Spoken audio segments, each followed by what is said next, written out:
16వ శాసనసభకి ఏకగ్రీవంగా ఎన్నికైన సభాపతి శ్రీ చింతకాల అయ్యన్న పాత్రుడు గారికి హృదయపూర్వక నమస్కారాలు, మీకు శుభాకాంక్షలు.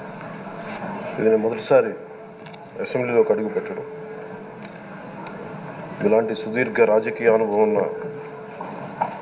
దాదాపు 7 సార్లు ఎమ్మెల్యేగాను, ఒకసారి పార్లమెంట్లో అడుగుపెట్టిన మీకు, Panchayati Raj, technical education, forest, R&B అనేక మంత్రిత్వ శాఖల్ని సమర్థవంతంగా నిర్వహించిన మీకు ఈ సభాధ్యక్షుడు, ఈ స్పీకర్ స్థానంలో కూర్చోవడం నాకు చాలా ఆనందంగా ఉంది.